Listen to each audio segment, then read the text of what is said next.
White Rocket Entertainment, podcast number 952. We will air some grievances, and we will talk about some bowl games. And the NIL transfer portal is flashing red alert. We will deal with it as we sit down and look at it. The AU Wishbone is next. Theme music. From the terrified of the transfer portal part of Southern Illinois, but the soothingly calm part of Eastern Virginia, it's the AU Wishbone Podcast. John, how are you tonight? I'm well, Van. How are you? You know, it seems like we just spoke just a short time ago. I feel like we were just doing this. I know, except that it involved more orcs and fewer football players, but here we are. Yeah. So if you haven't seen or heard our 10th anniversary Lord of the Rings trivia battle, it's on the White Rocket podcast and it's on White Rocket TV on YouTube. So go check that out. Now, just a quick heads up for our audio only listeners. If you want to see us do this live on video, you can tune in on Monday nights. Usually 8 to 8:15 Central is when we get going. Takes me some time, usually a few minutes to get things rolling. Or you could go anytime to AU Wishbone TV on YouTube and click on live or streaming live videos as opposed to whatever other categories. That's where you find these. Now, we have a lot to talk about. Auburn's going to play basketball in less than an hour. We're going to get in, get out, and hopefully nobody gets hurt. So let's do it right now. It's the Auburn Fun Meter, and I got to be honest, I'm a little concerned with where it is right now because, we'll go ahead and spoil this little factoid. We just found out just mere early hours ago today, the thing we've been most afraid of, I think, is that Cam Coleman would enter the transfer portal, and it looks like he has. And I've got things to say about that. I'm sure you have things to say about that. But when you throw that little hand grenade into the mix, where do you find yourself tonight, John? It's not a fun week to be an Auburn fan. I mean, and next week may be much funner when we're on the receiving end of a bunch of cool transfer portal intakes. We may have a different feeling about this process, but right this minute, it's not very fun. And Cam Coleman was a player that I really enjoyed and desperately wanted to keep. So I'm going to say I'm like a 1.5. Yeah, that's lower than I expected you to go, but I'm with you. I'm here for the 1.5. Yeah. So, wow. Ooh, boy. All right. Well, we're going to talk about that. I didn't even introduce us. My name is Van Allen Plexico. I'm joined as always by my co-host. I'm John Ringer. John, we got to talk about what's going on in the transfer portal. You put up a red alert on here, and I agree with you. I dropped in a few facts. But you asked about the immediate reaction. What was your immediate reaction upon hearing that? Disappointment. As you said in the opening, something we've been potentially dreading. So this thing was out here. We know the portal opens in a few days on January 2nd. So it's time for decisions to be made. And there were a few Auburn players we had not heard from one way or the other. And this was one of them, one that we desperately wanted to keep. But, the other part is not going the fun meter was low because it's not fun right now, but it's also not the end of Western civilization either. So we'll just talk about that side of it. Right. A lot of it depends on how you look at how the Golesh administration is going about dealing with NIL. And it seems to be a fairly radical departure from the way it's been done. And I talked about this last week. Why did no one transfer last year when we were bad? Mm-hmm. Because they overpaid.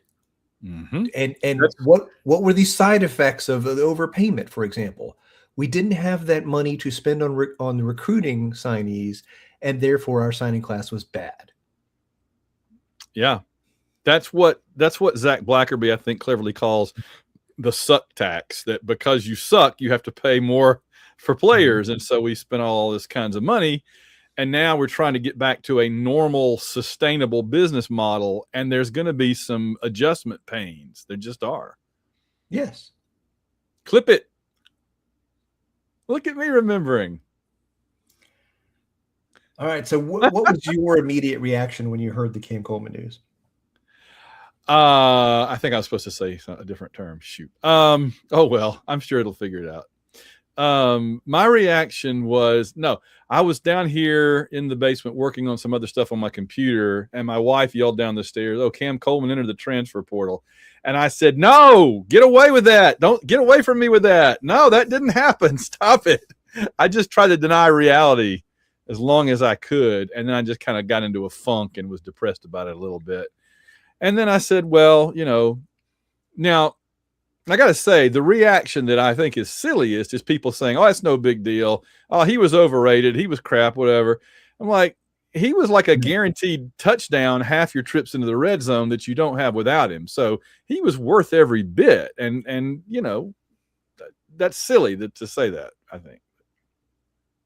I mean, compared to other college football players, he's very valuable. He's very entertaining and fun, and he makes your team better. So, yeah. So, well, a couple of things. I did some research. There's a good article on the Atlantic right now that actually was free, and the headline is, I guess it's from about a month ago. "The college football spending cap is brand new, and here's how schools are already ignoring it." And I read through it, and it was basically saying how they have a cap, and then nobody. That's kind of what got us with the over the summer and all that. A to Z Sports is saying that it comes down. The Coleman thing comes down to finances. That Cam Coleman's agent wanted $2.5 million for next year, more than double his current earnings. Golesh offered to make Coleman the highest paid player on the roster. It's on three's valuation for him is $1.8 million. I think is woefully low. Some have said Auburn has offered as much as $2 million. I think Justin Hokanson says Auburn's offered over $2 million. They're currently asking $2.5 million, but the thinking is if he enters there's a projection that if he enters the portal, there'll be a bidding war between or among Alabama, LSU, Texas A&M, and Florida. And that could make him climb all the way over $3 million. I could totally see that happening when you get those sharks circling in the mix and the blood in the water. I could totally see that. And so the other thing they mentioned is Auburn faces a difficult opportunity cost calculation because the main glaring weakness is replacing offensive line. I have a couple of things about that coming up in a minute. But allocating 10% or more of your total salary cap to one player on a 105-man roster is not the best way to address a whole room full of problems with the offensive line. So you have to kind of judge, are we willing to spend that much of the money we have available on one player? Is he worth it? But then it also may impact whether we keep Deuce Knight or not without Cam Coleman. That figures into it a little bit too, because Deuce will be seeing all these receivers that he was looking forward to throwing to all leaving now, which is, that's going to be a serious issue. So he may not want to hang around to throw to the third string receivers that we're going to have. So I don't know. That's just, it is kind of like you have to pick your poison in a way, right? Sure. And people that have played fantasy baseball or fantasy football in a salary cap league know, like, you could do a stars and scrubs kind of approach where you have 8 or 9 guys you pay out your money to, and everybody else gets the minimum. Mm-hmm. And if those guys don't produce or they get hurt, you have real problems.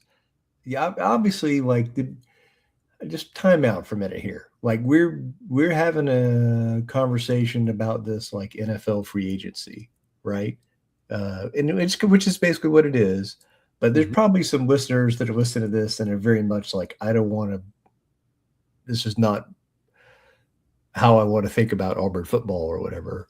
And I think it's also like, this stuff was happening behind the scenes beforehand, before when players were recruited. before the NIL and the transfer portal ever arose. These kind of bidding wars happen for players. You just didn't hear about it because it wasn't legal in the process. So, I'm disappointed. I think, Auburn had a losing record last year with all these guys on the roster.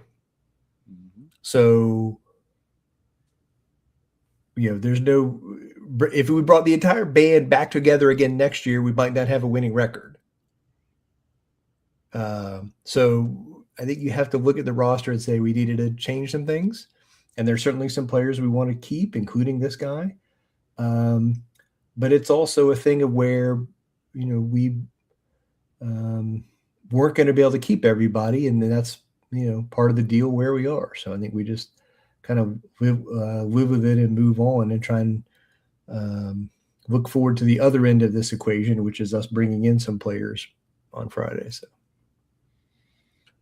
I maybe I'm the only person that thinks this, but I think the problem last year was not the roster. I think that the players that we had on our team last year could have done very well. They could have, I think the high end was finishing somewhere around where Vanderbilt did and being right on the cusp of the playoffs, with the low end being pretty much what we did. I don't think we could have gotten that. I don't think that group of players could have done any worse than they did, other than maybe lose to Baylor also, if it hadn't been the first game. And so I think that if we could have kept the entire roster from last year, from this past year going into 2026, I think that team could have been very, very good. I hate that we're not going to ever get to find that out, but I have a feeling this is just going to be the way it is every year now going forward. And it's also a puzzle to me. My understanding was Auburn had as much money as anybody to spend this way. So are we having to pay players that much more than other teams are having to pay them to get the same player? And where are those teams getting all this money to get Cam Coleman? And are they not going to have an offensive line? I don't, if you're Florida and you spend $3.5 million on Cam Coleman, are you going to have an offensive line? I don't know. Well, some of these schools we're talking about have talented young offensive linemen already on the roster, already agreed to at reasonable prices in this thing. So that puts them in the portal, and we can give them $1.5 million. But they're not entering the portal. Like, they've already made a deal with them, and those guys are not entering the portal. So they enter the portal shopping season with 3 or 4 offensive line spots they don't have to fill. So therefore, and they have below market costs in some of those. So that's how you end up with extra money to spend on this. They also, I think it goes back to the tax thing you talked about. I think players want to play at Georgia because they feel like they have a chance to win the national championship there, and they would take less to do that. So that's the other part of it too. They feel like they're going to be developed in NFL players and they'll have a chance to play for the national title. So what all this is telling me, in the long run, I don't want to just look at next season, whatever. Yeah. What this is telling me is that in the long run, we are in for a bigger, deeper, harder rebuild than I even thought we were. I thought we pretty much got the personnel. Freeze did that, at least. Now we just need to get a good coaching staff. Well, as it turns out, no, now we've theoretically gotten our good coaching staff. Now we got to turn around and go back and build a whole new team and convince people to give it a try when the players that were already here don't want to and are leaving. It's very frustrating. It is frustrating. I think you summed it up pretty well there. The one thing I would say is, like, this was coming, right? There was a coaching change. Some of the players, forget the financing part. Some of the players, wanted to go somewhere else, didn't like how they were used in the past, didn't want to give the new coaches an opportunity, wanted a clean slate somewhere else, a new fresh start. And so that was going to happen with some amount of players, no matter what. Yeah. I would put, who's our other receiver that, Singleton? Not Perry Thompson either. The punt returner.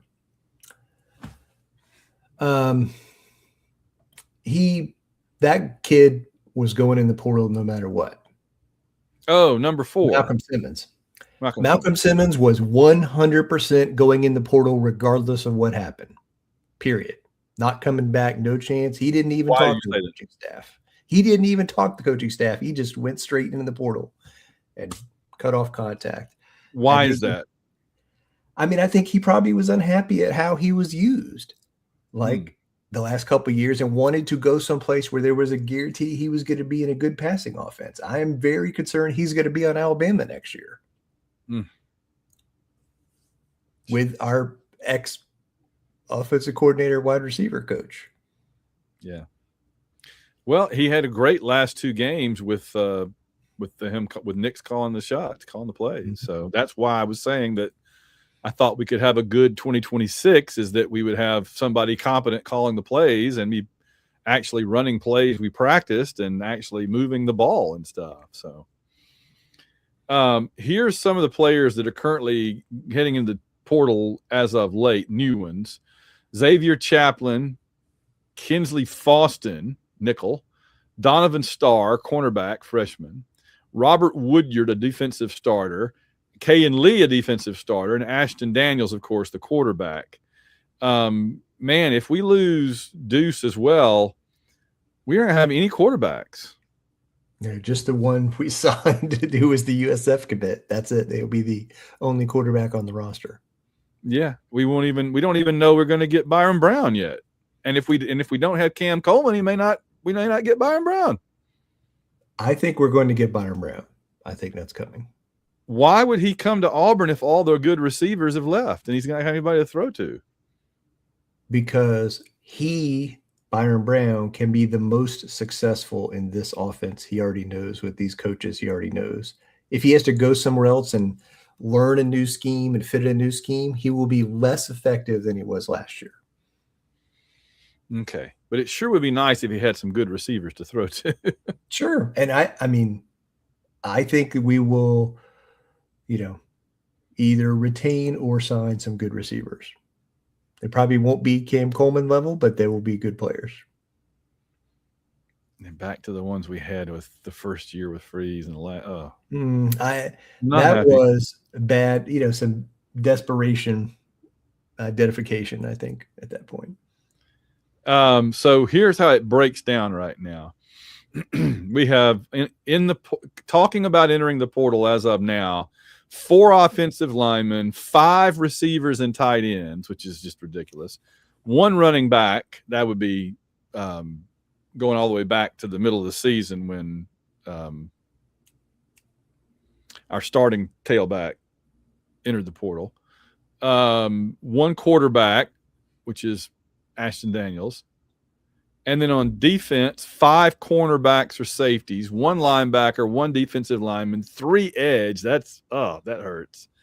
And then, of course, 1 kicker, Towns Magoo, is leaving. The Towns Magoo experiment finally has ended. He can go miss field goals for somebody else.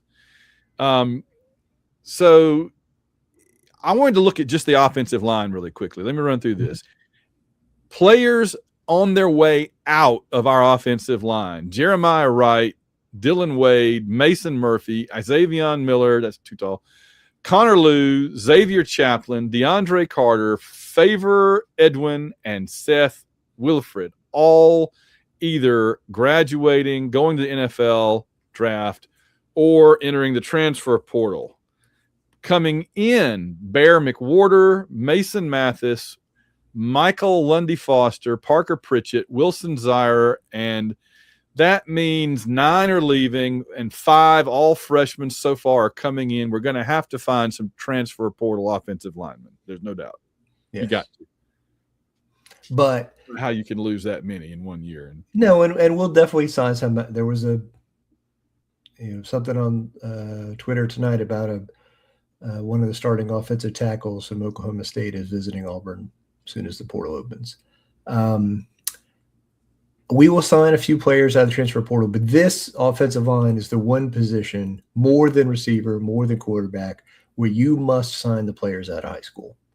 That's the only way. That Justin Ferguson had a thing about how out of like the first, second, third team, all SEC players. So there was one tie in there. So there's literally like 16 guys total on the offensive line across first, second, third team. Only 3 of them were transfers. The other 13 were all players that signed with those teams out of high school. So I think that says the importance of the high school recruiting and the development of those players, and not trying to get players from the portal and throw them in the fire every year. So, yeah, but the problem is we're going to have to anyway. We're going to have to this year, but I think as a long-term strategy, that is not it. No, right, exactly. Then that's again why I say that our rebuild is looking to be longer than I was hoping it would be. It's not getting any shorter. Every day that we hemorrhage more players, particularly offensive line, the more it looks like years and years of building up high school recruits as well as transfers. It's just I really thought we had a roster coming out of last season that could be very competitive in 2026 is what I'm saying. Sure. And now I don't think we do. Well, again, as you have described in the last few weeks, we're only at the exodus stage and not at the bringing in stage. And we are going to bring in, like 40 players on this team between high school signees and transfer players. So that's a lot. And there's going to be a lot of good players who want to come to Auburn to play. I hope so. Yeah. We talked about Byron Brown. I just want to mention he's one of 12 players that has thrown for 3,000 yards and rushed for 1,000 in one season. And it got me to thinking, well, why is Cam Newton one of those 12? And he's not. But that's because in 2010, Cam passed for 2,854 yards. So he missed being one of those 12 by 146 passing yards. He could have gotten that in like a quarter. We sat out against Chattanooga or something. But he also did he rush for 1,000 yards? Oh, he rushed for 1,473. So he destroyed the rushing record there. While falling just short on the passing record. That's too bad. It would have been neat to have 2 quarterbacks that had done that on Auburn if we could get Byron Brown. I also had a quick look at what happened last year in the transfer portal for Auburn.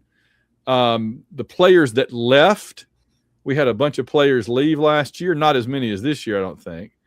But the only ones that left Auburn last year and did anything, Keontae Scott and Camden Brown. Keontae Scott, the defensive back, went to Miami and did pretty well. Camden Brown at Georgia Southern caught a few passes, a couple of touchdowns, and did pretty well. Braden Joyner went to offensive lineman, went to Purdue and had a pretty good year. Caleb Wooden played safety at Arkansas and did okay. Hardly any of the others that left Auburn last year even played a snap. And if you look at the quarterbacks, depending on how you classify Sam Jackson V, remember our guy we got from Cal, if you count him as a quarterback, we lost 4 quarterbacks to the transfer portal last year. Walker White and Holden Gerner didn't play. Gerner got 1 snap. Brown went 11 for 21 for 107 yards, 1 touchdown, 1 interception all season. Where he went, I forgot where he went. And Jackson went to Oklahoma. Huh? Hank Brown went to Iowa. Yeah. And Sam Jackson played both positions, quarterback and receiver, won 1 game and went 35 for 66 for 351 with 1 touchdown, 2 interceptions, and 10 catches for 86 yards. So I feel like the group we're losing this year is going to be a little more accomplished in their new locales than the ones we lost last year, which is, again, disappointing, but that's just how it is. So, all right. Any other thoughts about the transfer portal, or I guess when we close it, I have it ready here. My only thought is, it opens on Friday the 2nd. and Auburn is going to sign some good players, and Auburn is potentially going to retain some of the players who went in the portal. This happened last year. Several of the players that Auburn, had on the roster last year entered the portal and then came back to Auburn. So Amaris Williams is one of those guys, and it is possible that any of these players, including Cam Coleman, change their mind and come back. I do have hope, a faint hope that could happen. But all right, so but the ones that are leaving, I'll say goodbye to them with there you go. Bye. Well, bye. I thought I actually had that on here, but I don't guess I have it. All right, there's a basketball game coming up tonight in just 32 minutes as the crow flies here. We're hosting Queens at the ungodly hour of 9 o'clock my time, 10 o'clock your time. Yes. Queens, not a borough of New York, Queens College in North Carolina. Really? Charlotte, I think. Yes. They're the Queens Royals. Wow. I think you should play the old Monty song. Hold on. So we're playing the Queen. We're playing the Queens Royals.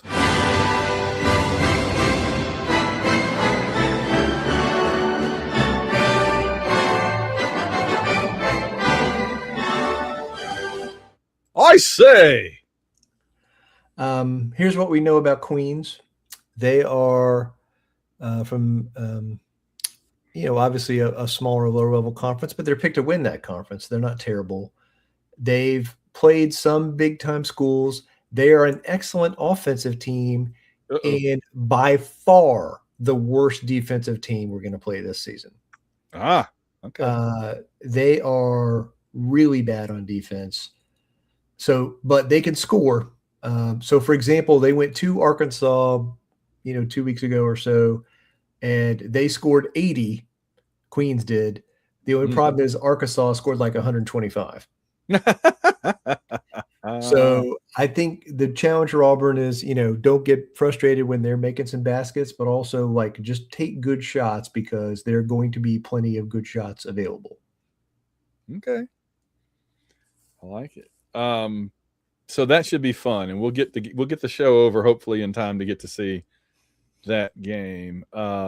We've got Georgia coming up to open the SEC play Saturday, noon Central, 1 o'clock Eastern on the SEC Network. What do we know about Georgia, if anything? We've, that's been a tough place for Auburn to play recently. There've been some competitive games over there. Yeah. Georgia has turned around and has created a team that is the highest scoring team in the conference right now. Crazy. It is crazy.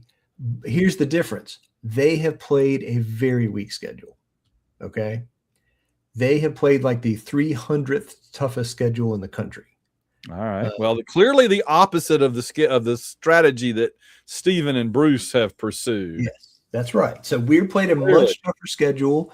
So I think we'll be kind of battle tested and prepared when we go to Georgia.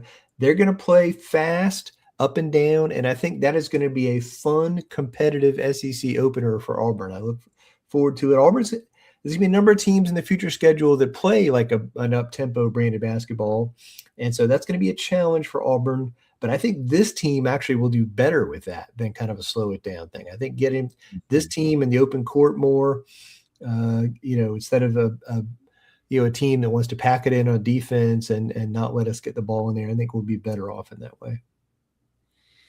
All right. I wanted to mention Dylan Cardwell is currently the leading shot blocker among NBA rookies, and he didn't even get drafted. He came in as a free agent.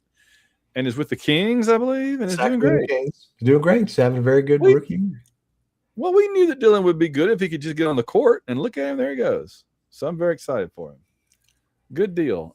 We have a new segment, John. Now, I don't have a theme song set aside for it, but to be fair, I don't know what YouTube would allow.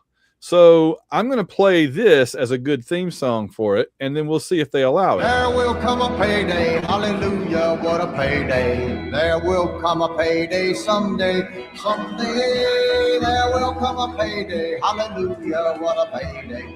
There will come a payday someday.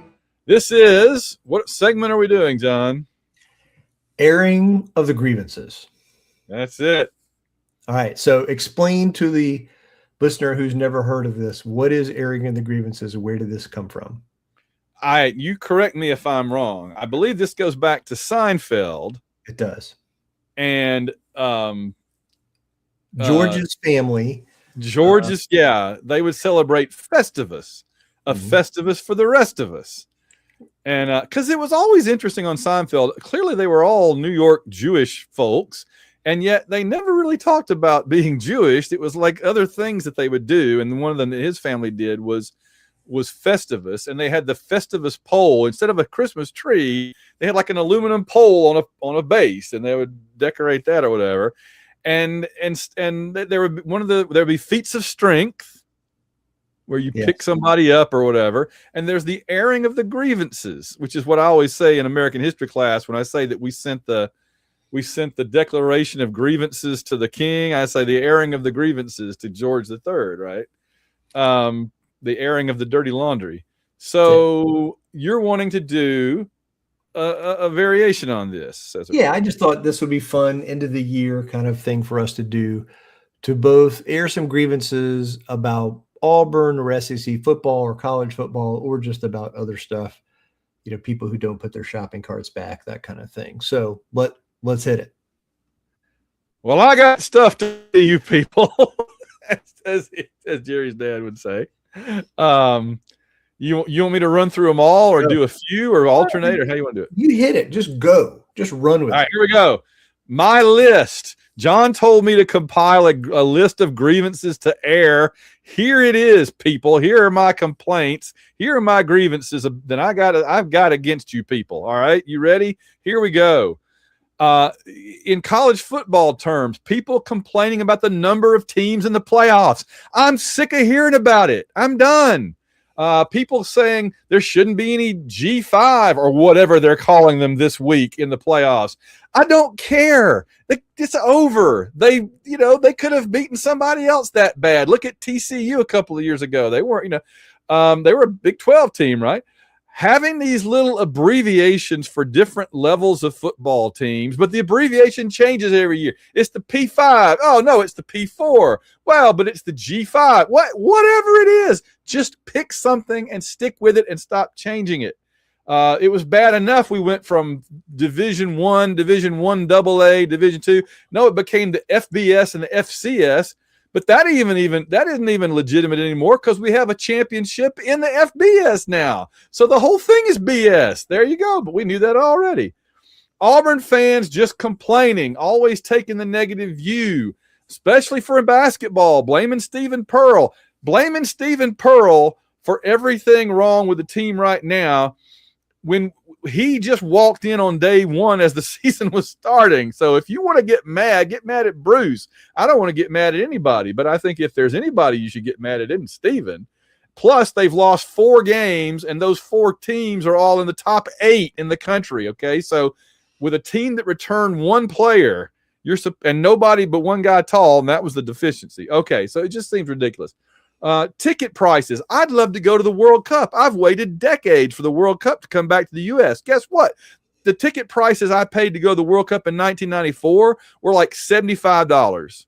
I went to 3 different World Cup games when I was a student, because it was like $50, $75. They're hundreds and hundreds and hundreds of dollars now for the same thing. I can watch it. I got a better TV now than I had in 1994, John. You should charge me less now than you charged in 1994, because I got a way better TV than what I had in 1994. To be honest with you, I may not have had a TV in 1994. I used to go over to your apartment in Auburn in college to watch TV because my TV didn't work. And and you're going to charge me $100. Okay. Ben Arbuckle, the offensive coordinator at Oklahoma. I'm going to just go ahead and copy him and paste him down here. I got another use for him coming up down here in a minute. But just for the year. But I'm going to scroll back up here and lose my prey. TV shows take 2 years to make one season, and we get like 8 episodes. What the heck, man? I forget everything. Just no. People that think The Empire Strikes Back is better than Star Wars, but also don't like Boba Fett. Look, Star Wars is better than Empire. Boba Fett is awesome. Look over my top of my head up here. Wrong one. There he is. I wrote a column for Blackgate magazine this week on why Star Wars is better than The Empire Strikes Back. Google Blackgate magazine. Go there, read it. You'll understand why. And then finally, 2 things. I'm a writer. There's people, like almost every writer I know, oh, writing sucks. I hate to write. Oh, it's awful. I hate to. They love to talk about writing. They love to talk about being a writer. But you know what they don't like to do, John? They don't like to write. I never say I'm author of Van Allen Place Go. I throw that in the garbage. It's ridiculous. I say I'm a writer. I write. You can read it or not. I don't care. But don't act like you're doing brain surgery or chopping your arm off every time you try to type something. That's just silly. And then finally, moon landing deniers, because we're about to have Artemis 2 go to the moon, orbit it, and come back, building up toward our next big moon landing thing.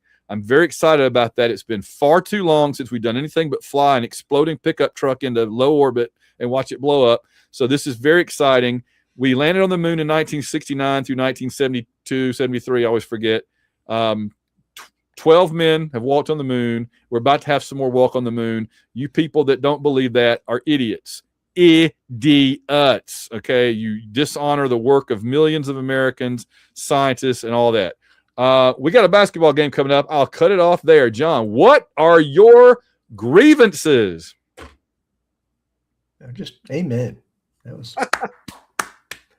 I'm glad I let you do them all in order because you kind of built some momentum there. All right. I'm going to agree with Van on the doom and gloom Auburn fans, especially the basketball ones. Like, if you're bitterly disappointed at where this team is right now, then you need to let go, run a real way. I'm just, this joke for the last several years, we're a blue blood, and that was a fun online thing to do, but it's a joke. Okay. Like this, let's be real about your expectations and stuff. So I think that's a little bit, I think I'm some grievances. I'm really upset with SEC football officiating this year. I think it was the worst of any season I ever remember. And there's been some bad ones, but I thought the officiating obviously directly impacted the Oklahoma game, and the Georgia game was terrible. The officiating in that game was terrible. That was as angry as I've ever felt Jordan-Hare Stadium. I'm clapping. Those who can't see on or on YouTube don't see what I'm doing, but you can guess what I'm doing when I'm clapping at John. He's clapping with the timeout signal. That was like one of 20 things in that Georgia game that we got angry about. It was very upsetting. I don't like people who don't turn on their turn signal. It's a problem. You're putting your other drivers at risk. I'm not happy with the Auburn AD moving the Baylor game to Atlanta. I want good non-conference games in Jordan-Hare. We deserve it. Yes. I understand you got to make money. You got to pay the players. There are lots of other things you can do. So I'm also tired of like college presidents and administrators who voted on these realignment decisions for money, and then they're wondering why people are not happy, not going to the games, why people are, fed up with their teams are not happy because they got to travel. Those stupid, UCLA volleyball team has to go to Rutgers and Maryland and crap. So on a weekday night. So people are not happy with college athletics right now, and it's because of these same people are making these realignment decisions for money, made those decisions. It's not anybody else, it's them. University presidents made those decisions. They can own that crap. Finally, I'm just, I'm going to be completely honest. I do not watch the playoff ranking show. I do not listen to any discussion of the playoff rankings or read any analysis of them during the season because I don't care at all. At some point in the distant future, if Auburn is ranked, I might pay a little bit of attention, but I'm not watching that TV show and I'm not listening to all that stuff every day. So it does not matter. I would throw in that exactly right. And I would throw in another thing on my grievances list. I try to listen to the various SEC and national college football podcasts, but it's all just, here's what's going on at Ohio State. the whole episode. Here's what's going on at Michigan, the whole episode. Here's what's going on with Alabama, the whole episode. I'm like, talk about other teams. At least when Cole Kubelik does his video breakdowns every week during the season, he covers every team, and he gives every team an opportunity to hear something about their team. That's what they want. I have no interest in what's going on at Ohio State. I couldn't care less. It's not that it's a broad national show. It's excluding me purposely, and I just don't like it. And I would say, of everything that you said, and I feel like everything I said. Yeah, that's a pretty bold statement. But you know what? You know what I mean? It's factual. It is. So then so be it. That's right. All right. The bowl pick'em. Give us a quick glimpse of what's happening there. All right. Bowl pick'em's going well, as we said. We got over 50 people participating. It's a really fun group. There are 4 teams tied for first place, including yours truly. Yeah. The 4 leaders are at 19-9. It includes myself, Christopher Thrash, whose team name is What Time is the Auburn Game? Josh Benefield, whose his team name is Regular Season Champ Cato the Winner. And then Patrick Williams, whose team name is Smoked Meat Every Day. That's so good. Wait, what is Patrick doing? Smoke weed every day. Okay, that's what I thought. By the way, a big group right behind us at 18-10. So, and then 17-11. So we're far from safe. What am I? I haven't even looked the last couple of days. Van is 16-12, tied with Mira and a few other people. So you're right there. How's Boris doing? I'm looking for Boris. Nope. Boris is above you. He is 17-11. He's 2 games back of the leaders and a game ahead of you. So Boris was dressed up for the Lord of the Rings trivia with his sorting hat to tell you what house of Hogwarts you'd be in. He kind of got he got his channels crossed a little bit. And so he's Jordan hair. That's the house. Thank you, Boris. Appreciate that. Speaking of Boris, Santa Boris, he's no longer in his. No, he is still in his Santa costume underneath there. Santa Boris. Do we have any notes? I guess we'll save them for listener questions if we do. Questions. All right. I did get my AU helmet for my office, so I have the little helmet you can't see. I'm going to redo all this now that we got the zooming in. I'm going to have to redo it, but I've got my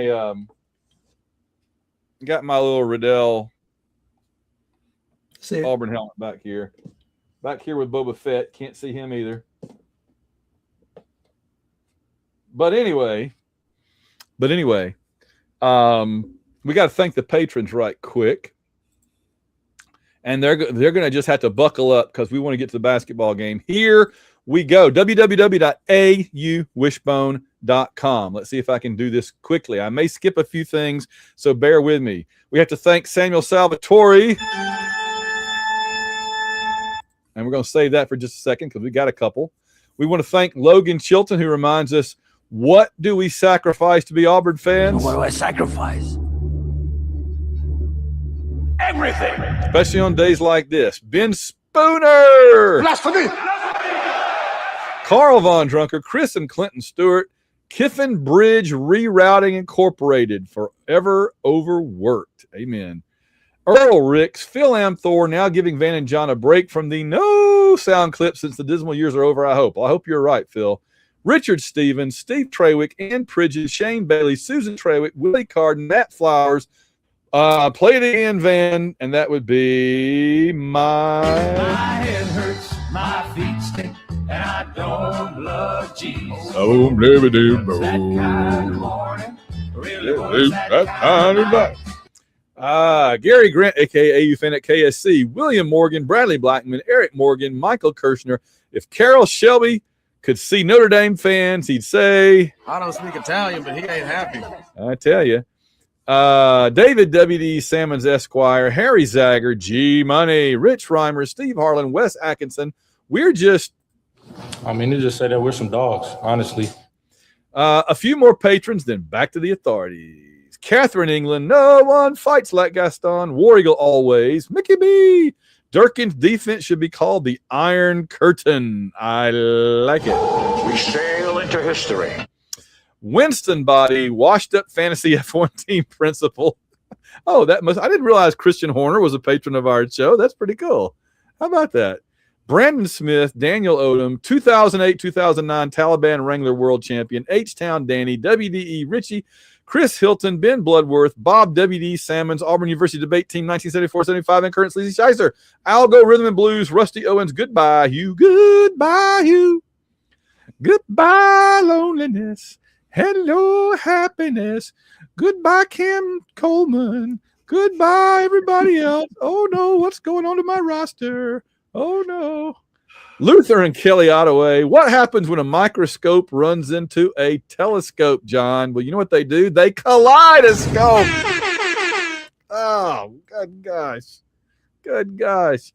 Todd Robinson, a.k.a. undisputed 2012 doubles badminton intramural champion. Woody the Jag, the official 2024 Bowl Mania champion. Chad McDowell, Auburn football's Elvis. Wade Ward, Reynolds Wolf. Philip Martin, Jeff Hunter, a great day, comrades, because, I covered it up, because We sail into history. there you go. You knew we'd get it for you. Timothy, Russell Milling, Randall Walker, David Simpson, Josh Teal, Tony Perry, Rob Morgan, Patrick Williams says the AU Wishbone. Whether you like it or not, learn to love it because it's the best thing going today. Shannon Butson, Construction Tiger, Papa Todd, Cato, the SEC Pick'ems champion, Stephen Houston, Kevin Mahan, Blake Heron, Sarah Hahn, Sasquatch, 7-time North America hide and seek champ, wonders if Coach Golesh can get me into the Eastern European hide and seek games. Sasquatch gets an amazing amount of literature into his name, and he got it all in that time. That's great. Tim Pittman, the aforementioned Boris the Tiger, Charles Mooney, I made a bad chemistry joke because all the good ones are gone. Wow.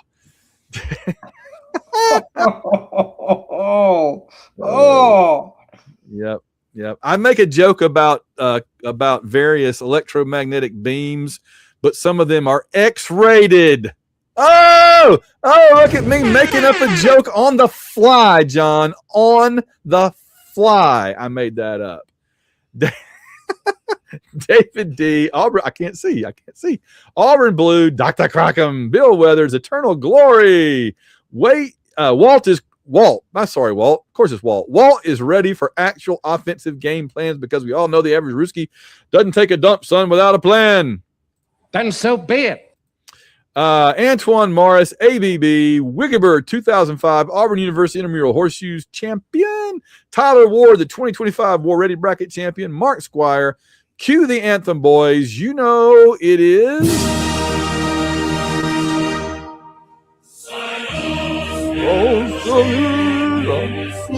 Auburn, number one. Golesh, number one. Boris, number one. All right, good. I like playing it for us for a change instead of for Alabama, Iran, and Russia. It's nice. That's right. Turning it around. Reclaiming it. John Stubbs, Clay Henson, Justin Bean, James Taylor, and finally Ruth and Darren Sutherland, Stephen Thompson, Ben Amos, Spanky. What is the difference between Iron Man and Aluminum Man? Iron Man stops bad guys.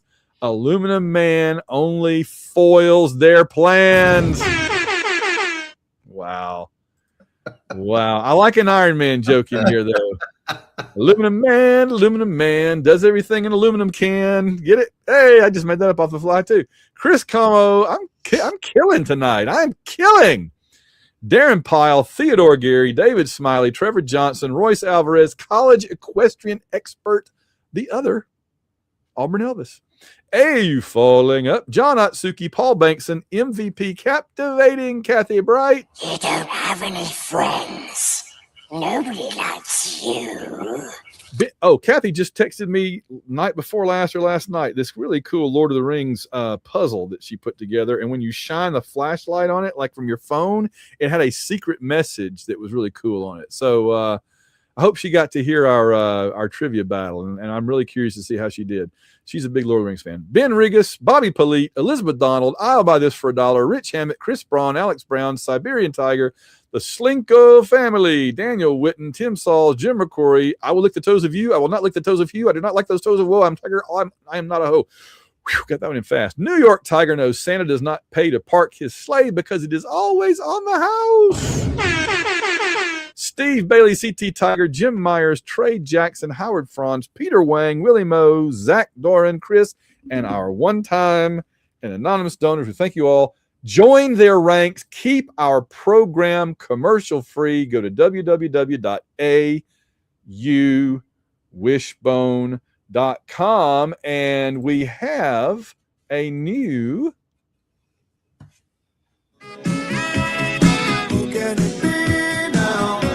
Hello, Van, John, the rest of the AU Wishbone family. This is Jared Albrecht, the art sale artist, here with Guess the Game number 161. Guess the Game 161 is brought to you by Rob Cheney. Let's see what Rob sent in. And Auburn's got the ball 1 foot away from a possible victory. Well, anybody who thinks that likes to go for the tie, but he's not going for the tie. He's going for the win. Auburn huddled up outside the 5-yard line. Here's your ball game. It's up to the firing line. Is over the ball at center. Auburn's got a slot formation to the right, a wing back to the right, one setback. Calls his play, motion by back toward the football. He's going to roll out on the boot legs, got running room. Dive for the end zone. He's in! Touchdown, Auburn!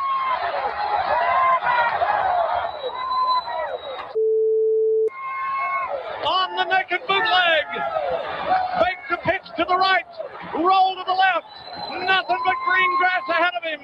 And Auburn has gone ahead by the score of 26-23. Okay, a little bit of old school stuff right there. I will see you guys in the hint file where we will get rid of the bleeps. All right, the announcers were... I sound like Jim Fife and Charlie Trotman to me. I have to believe that was the case. So the old school Auburn announcers, which means the time frame is what? That was an older clip. From about 81 through 2001, 2002. Well, let's say that was clearly some kind of like option pitch offense, I think, maybe. Yeah. So it made me think of like early die teams, that clip. Did you notice he said that something about would be going for a tie, but he's not. He's going for the win. Yes. And he also talked about slot backs and stuff too. Because we were down 3, it sounded like, and we scored and went up 3 plus the extra point. Mm-hmm. So when I think about Auburn in that time period, running in a naked bootleg with the quarterback from that close to the goal line, I think about a game you were at and I was not.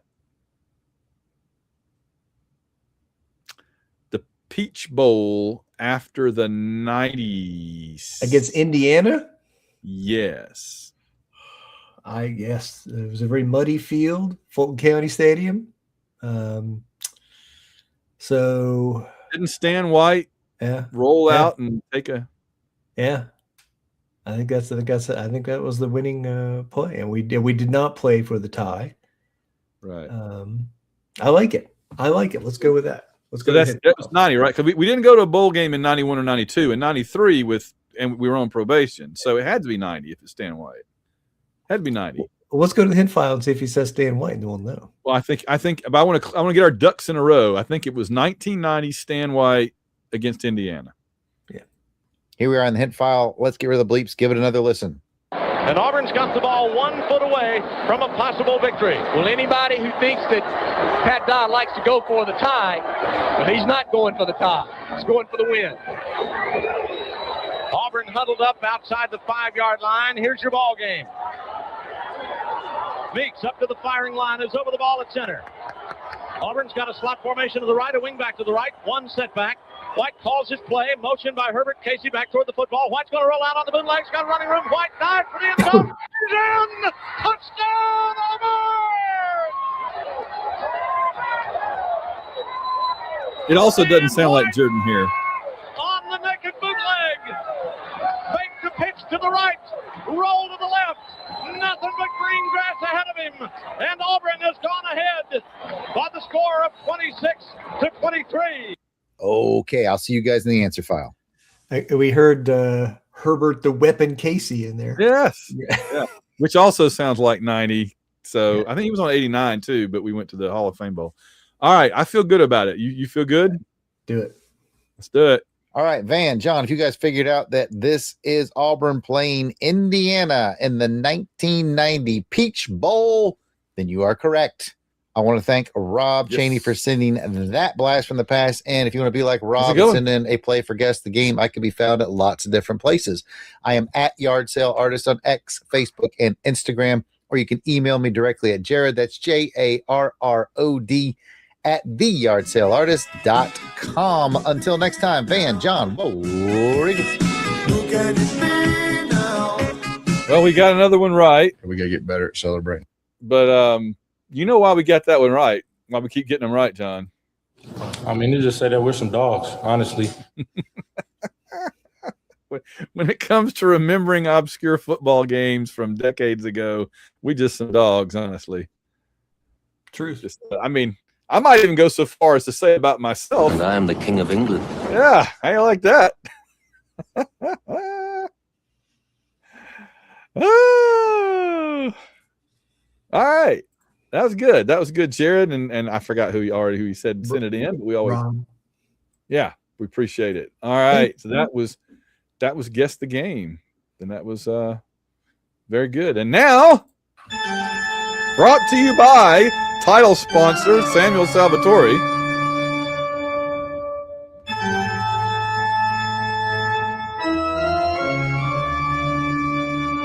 Coming up, we have listener questions and around the SEC and frankly around the bowl games. But first, it is time for our weekly look at the most ignoramus ne'er-do-wells that ever coached the coaching. The worst coaches in the world. Again, brought to you by Samuel Salvatore. Samuel pointed out to us that Clark Lee at Vanderbilt actually defended Diego Pavia's awful remarks after Pavia lost the Heisman. I don't know if you folks saw this, but after losing the Heisman, Pavia went on social media and insulted all the Heisman voters, called them names, profanity, for thinking he was not the best football player in the country this year. And then Clark Lee, instead of taking him to task for it, came out supporting him. So we're going to put Clark Lee out there. But also, the one that I moved down earlier to continue that story was Ben Arbuckle. And I think we probably mentioned him at the time, but now that we're here at the end of the season, looking back, I got to say, this is the guy that did two things. He came in with John Mateer from Washington State, and we talked about that before he even got there. And then he did two things. He called an illegal play, got the referees to approve it, even though it was illegal, to beat Auburn when they shouldn't have and should have, in fact, been penalized. And then when it worked, instead of hiding his face in shame, knowing what he'd done, he flipped off the Auburn sideline. Zero class from Ben Fatty Arbuckle. Way to go, Oklahoma, for making me lose all the respect I ever had for you. John, that is as far as Samuel and I go right now. That would be our two for this week. Worst coaches in the world.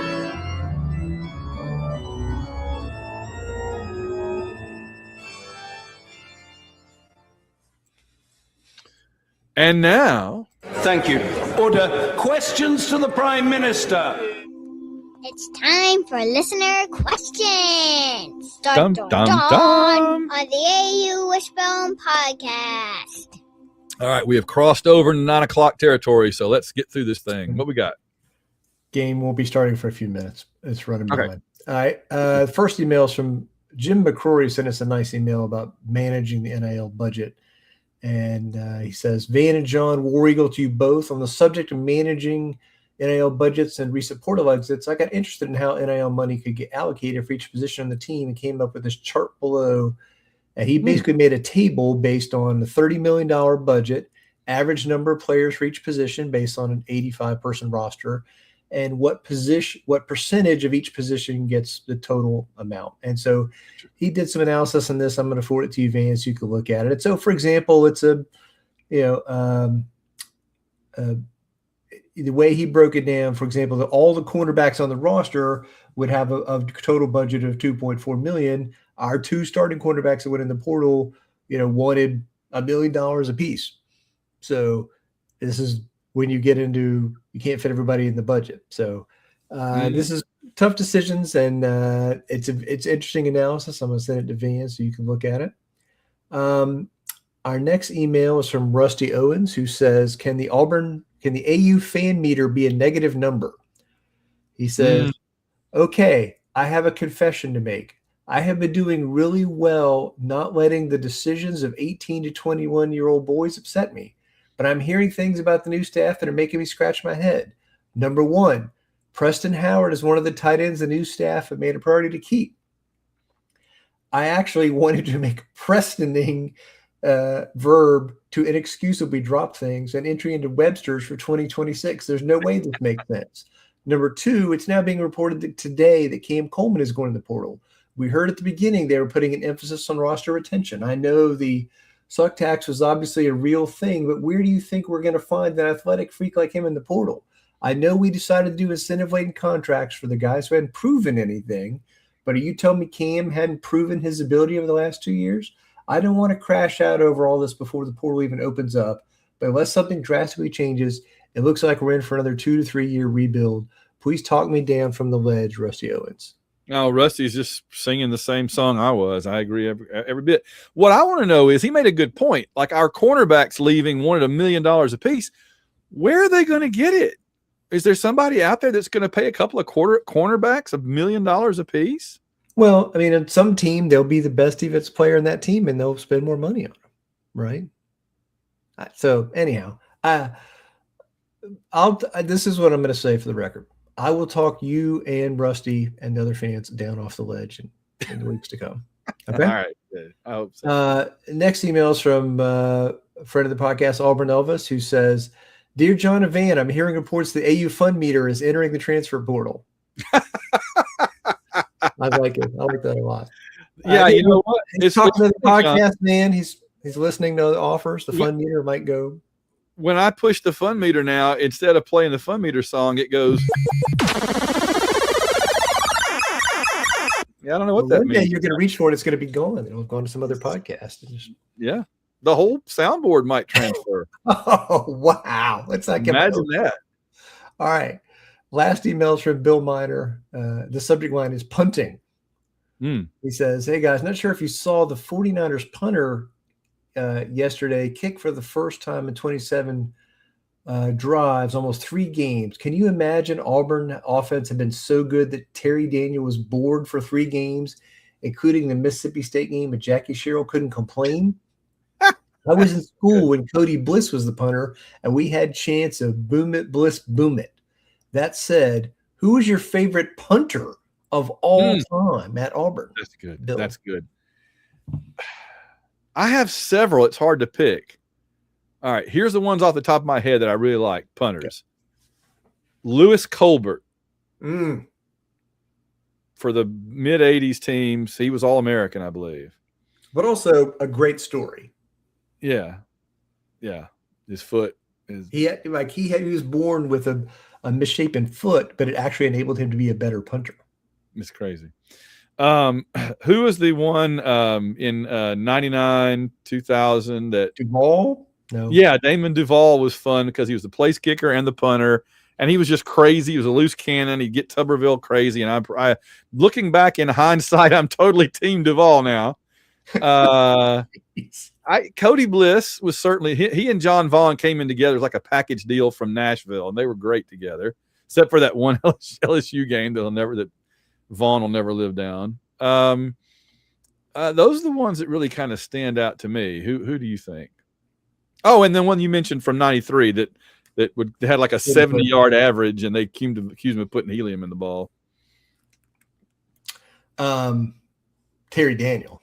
Yeah, Terry Daniel. Yeah. Yeah, Terry Daniel was great. He was great punter. We've had some punters that were great at placing the ball, like ball location, a kind of a lost art of pinning the other team deep and stuff. So yeah. This is going to be this is a great question for Bill. I'm going to go back and do some research about this. Okay. Because Van wants to do some off-season stuff where we talk about all-time greats and stats and different positions, and we're going to bring the punting stuff in here. That sounds good. I like it. We also got to do our. We're not going to do. John and I have been talking, and we decided instead of doing we've done 2 play-by-plays, and those were fun. But we're thinking now we might do like the rewatchables of games instead of just like going through the game play-by-play. We'll just kind of go through some different categories of like what was the best play, what was the worst play, what was the most fun moment, best memory, cool, best player on the team that year, whatever, that kind of thing. So keep an eye out for that. That'll be coming once we get into the depths of the winter and all that. All right, let's go around the SEC. All right, let's take a trip around the SEC. New Year's Eve coming up in just a couple of days as we record it now on the 29th. We've got Miami and Ohio State, kind of a rematch of the early 2000s national championship game back then. That's at 7:30 Eastern, 6:30 Central, ESPN. So that's the only game on New Year's Eve because they learned the lesson a few years ago when they put a whole bunch of games on New Year's Eve and nobody watched them. It's the only playoff game on New Year's Eve. We'll get to the regular bowls in a minute. This is just the playoff stuff up front. And then on January 1st, very wisely, we have the actual other 3 playoff games. Oregon, Texas Tech at 11 noon Eastern, which could be the best game of the day, depending on how it goes. Texas Tech, I'm still in show me mode. You got to show me that you're that good. Indiana has shown me. Texas Tech, I haven't. It's just, and it maybe I haven't watched, but they need to show me. Alabama, Indiana, 3 Central, 4 Eastern. That's going to be interesting. You've made your strong declaration. You came out strong, and you came down hard on Alabama, and you have chosen Indiana to win the game. And look, if you're a frequent listener, you know the deal. Van and I don't go in for the hot take manufacturer industry. That's not what we do in this podcast. We're telling you like it is. And I'm just telling you what's going to happen. There you go. I hope you're right. And then the last one, which was this the year Ole Miss beat Georgia, or was last year the year Ole Miss beat Georgia? Last year. Georgia beat them this year. Wouldn't it be interesting if Ole Miss lost to Georgia with Kiffin and then turn around and beat Georgia without him? But you know what's funny? Auburn could have done that. Auburn lost to Georgia with Freeze, but I guarantee you we'd have played them closer without him. Might have won that game. All right, other bowl game results. Virginia beat Missouri 13-7. That was an ugly game. I just lost interest in that game. It was so ugly. Houston beat LSU 38-35. That was a fun game. I enjoyed watching that game. Let's see. Coming up Tuesday, we have the Music City Bowl, Tennessee versus Illinois at 5:30 Eastern. Yeah, Mira, who's soon to be hopefully an Illini, is very excited to watch that game. Although she's hoping it doesn't. She's like, we can't talk about it. She don't want to jinx it. Because Illinois everybody else sends out their acceptances in like November and December. Illinois sends theirs out in January, so she's still waiting to hear back. And I mean, in fact, this was cool. The latest school to accept Mira was Loyola of Chicago. That's a good school. So that'd be kind of cool, yeah. The Alamo Bowl, TCU Southern Cal, 9 Eastern, 8 Central on Tuesday. Then on Wednesday, we have Iowa Vanderbilt, 11 a.m. noon Eastern. That seems like Vandy got a raw deal having to play Iowa. It seems like they should have played somebody better since they barely missed out on the playoffs. And then Michigan, Texas right after that. And that should be a fun game. And then a lot of interesting things going on there. And then on Friday, January 2nd, we have bowls. Navy, Cincinnati at 3:30 Central. Mississippi State, Wake Forest at 7 Central. And Arizona versus SMU at 7 o'clock Central, 8 Eastern on the Fox. Wow, we have a lot of – I thought we had a lot of football last week. But we have a lot of football coming up, and that's a lot of good football right there. There's a lot of good football, college football between now and late Friday night. So enjoy it. Savor every minute. That right there is not Florida International versus Toledo or something. That's some legitimate college football, you guys. There's some good stuff in here. I'm going to enjoy every That's some minute good of it. stuff. And there's a lot of games left. As you just pointed out, the bowl pick'em could go any direction. Could go any direction. A lot of possible outcomes here. A lot of close, tough games to call. It is, as they say, anybody's bowl game still to go. John, for Boris and me, any final thoughts before we ride off to watch the basketball game? Do not let the transfer portal get you down. That's a good place to end it. All right. Our time is up. Time for basketball. We thank you for yours. War Eagle, John. War Eagle, man.